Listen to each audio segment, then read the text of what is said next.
This episode of Techno Buffalo is brought to you by 23andMe. What's up, everyone? John Rettinger from Techno Buffalo here. Welcome back to another episode of Ask the Buffalo, except I'm not doing Ask the Buffalo. I am handing the Ask the Buffalo reins to our newest Buffalo, Miss Ashley Escada. So to be super dramatic, I'm just gonna slam down the microphone. You know what? I'm out of here. I've answered enough questions. I don't know when the next iPhone's coming. Bye, guys. Thanks, John. Hey guys, it's Ask the Buffalo and it's all mine. This week we're going to talk about HP's foray back into smartphones, smart accessories, the future of cars, and how we divvy up writing at Techno Buffalo. This is Ask the Buffalo, so let's get answering.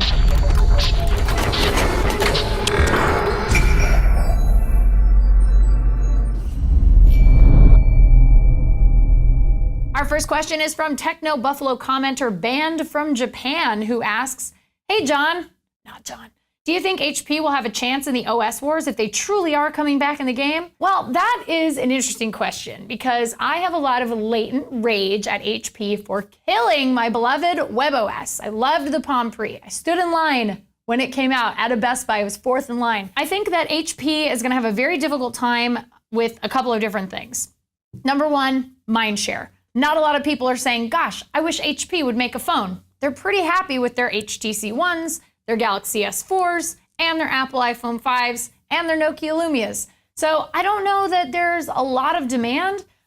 So I'm not sure if they have a chance, not because they couldn't make an okay piece of hardware, even though I think most OEMs would do a little bit better. I don't think they're gonna be innovating to the point where it's gonna bring people in droves. And at that point, really, if you can't bring people in droves, what are you really doing? If somebody like Microsoft is having a difficult time bringing people to Windows Phone 8, HP is going to have a tough time bringing people to the hardware side on smartphones from them. So I just don't know. Next up, Twitter user iOS Daily Matt wants to know, are smartwatches and smart glasses even necessary? Have we gotten that lazy? We haven't gotten so lazy that we're eating cupcakes in a cup like in WALL-E and being shuttled around via hovering lazy boys, but we definitely are kind of lazy. But I do think that there is some inherent value to smart accessories like glasses, Google Glass, and smartwatches like Pebble, and even a future iWatch if that does happen. One of the things that I have found is when I personally have my phone in my back pocket, I feel that a lot of times I'm always checking the time for no reason.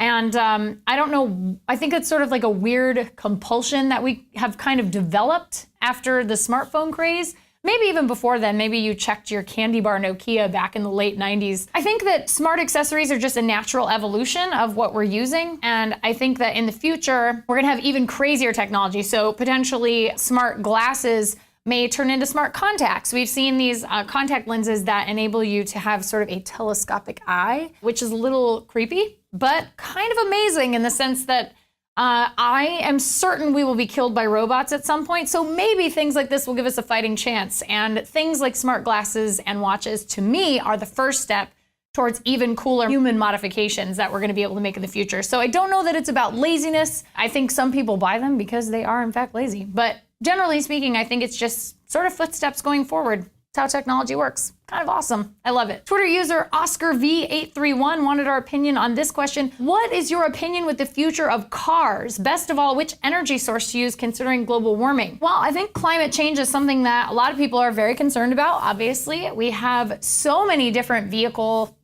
options available to us. We have battery-powered cars, hydrogen-powered cars, gas-powered cars. I definitely think that at some point we're gonna have to get away from fossil fuel just because it's really hard to make over time and we're gonna kind of run out at some point, especially with people like China really coming up in terms of industrialized society and building things and factories. So I'm gonna say I really like, as a concept, the idea of either a self-driving car that is hydrogen powered. I think that we can find some breakthrough in hydrogen technology. I'm sure some of you would disagree with me on that, but I do think that it is a good way to run a car just because zero emissions. And we've all seen those videos where they run a hydrogen car and then they like have clean water come out of the tailpipe. Generally speaking, I'm not sure if we've seen the change in car technology that is going to move society as a whole, first world society as a whole, away from fossil fuels and gas-powered cars. We've seen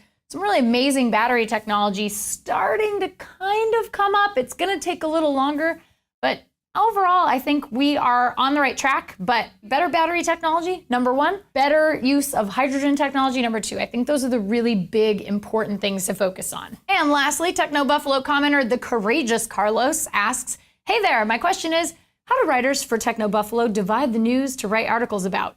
Does everyone know which article they're supposed to write? How do you avoid writers from writing articles on the same news? Well, we can all see what everyone else is kind of working on, but generally speaking, Thunderdome. Real quick before we wrap this up, wanted to take a second to thank our sponsors, 23andMe. I love science, and more specifically DNA, our individual biological fingerprint.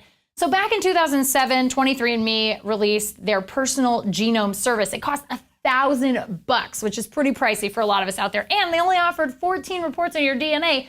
But as all of the best technology does over time, it has gotten way more affordable. How much more affordable, you ask? How's $99 sound? That's right. $99 gets you a full personal genome analysis. And it's not just 14 reports anymore. It's over 200 reports. Yeah, that's right. You might find out why you're sensitive to cilantro, or you could discover famous ancestors. Some of the reports cover medical topics like health risks and carrier status for hereditary conditions. All of that for $99 and more. That's cheaper than taking a family of four to a 3D movie on a Saturday night. That's the cool thing about 23andMe. You get to explore your very own DNA from the comfort of your living room. All you have to do is head over to the site, order your DNA kit online, mail 23andMe your saliva sample, and wait for your report. Take advantage of that $99 price today, or just learn more about the service by heading over to www.23andme.com/technobuffalo. That's it for this week's Ask the Buffalo. Thanks so much for watching. Please give the show. I want the show back. No. Your fault for sitting in a wheelie chair. Okay. Get out of here. So that's it for this week's Ask the Buffalo. Thank you so much for watching. Please give the show a thumbs up. We really appreciate that. And check us out at technobuffalo.com for all the latest and greatest tech news. Until next week, I'm John Rettinger. You're not Ashley.